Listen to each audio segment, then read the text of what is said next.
दोस्तों, हाल ही में एक इमेज और उससे जुड़ी हुई एक स्टोरी मैंने पढ़ी।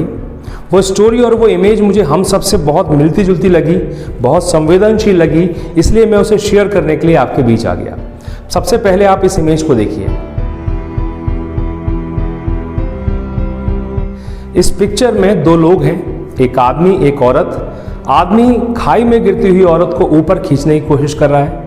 नीचे एक सांप है जो उस आदमी को पता नहीं है और उस औरत को वो डसने वाला है, और उस औरत को भी पता नहीं है कि जो आदमी ऊपर से उसे खींच रहा है उसके ऊपर एक पत्थर डला हुआ है, वो पत्थर से दबा हुआ है, पत्थर ने उसे कुचल रहा है।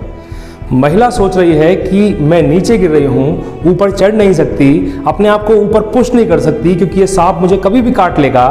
ये आदमी जो मुझे ऊपर से खींच रहा है, ये थोड़ी सी ताकत और लगाए तो मुझे ऊपर खींच सकता है, तो ये ऊपर आखिर क्यों नहीं खींच रहा मुझे। और उधर आदमी ये सोच रहा है कि मैं इतना दर्द में हूँ, मैं इतना तकलीफ में हूँ, मुझे पत्थर ने दबा रखा है, मैं जितनी ताकत इस कंडीशन में, जितना जोर मैं कंडीशन में लगा सकता हूँ उतनी कोशिश मैं कर रहा हूँ। अगर ये महिला थोड़ा सा साथ दे दे, थोड़ा सा खुद को ऊपर पुश कर दे तो ये ऊपर आ जाइए, अपने आप को पुश क्यों नहीं कर रही है। ये दोनों एक दूसरे के बारे में सोच रहे हैं। सो moral of the story is कि आप कभी भी नहीं समझ सकते हैं कि दूसरा किस प्रेशर में है, कितने प्रेशर में है, जब तक कि आप खुद उसकी जगह पर ना हो।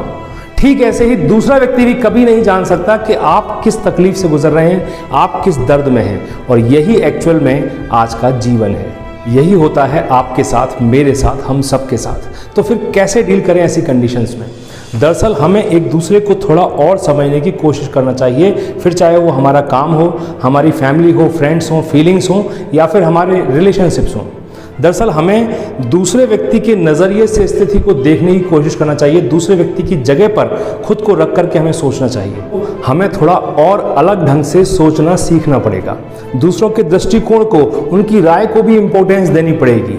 पेशेंस और काइंडनेस की यानी दयालुता की भावना से पेश आना सीखना होगा। हर कोई जिससे हम मिलते हैं वो अपनी एक लड़ाई लड़ रहा है जिसका कि हमें पता भी नहीं होता। आप जैसा लोगों के लिए सोचते हो कि लोग आपके लिए हेल्पफुल रहें, आपको समझें, आपकी कंडीशन को समझें, तो आपको भी लोगों के लिए वैसा ही रहना पड़ेगा।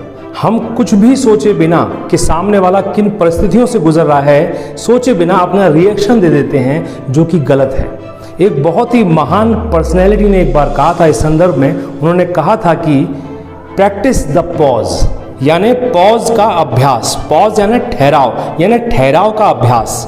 पॉज बिफोर एज्यूमिंग समवन, किसी को एज्यूम करने से पहले, कुछ भी समझने से पहले pause. Pause before accusing someone, किसी पर कोई आरोप लगाने से पहले पॉज। किसी पर यदि आप कोई कठोर प्रतिक्रिया देने वाले हैं तो उससे पहले पॉज। इस पॉज को अपनाकर आप उस बात को कहने से हमेशा बच सकते हैं जिस बात को कहकर आपको बाद में पछताना पड़े। So be kind to each other. दूसरा जिन परिस्थितियों में है उनमें आप नहीं हैं, और आप जिस कंडीशन में हैं वो दूसरा नहीं जानता। सो बेहतर है कि किसी के प्रति कोई राय बनाने से पहले, किसी के प्रति कोई प्रतिक्रिया देने से पहले एक कॉमा लगाएं, एक ठहराव दें, एक पॉज लगाएं।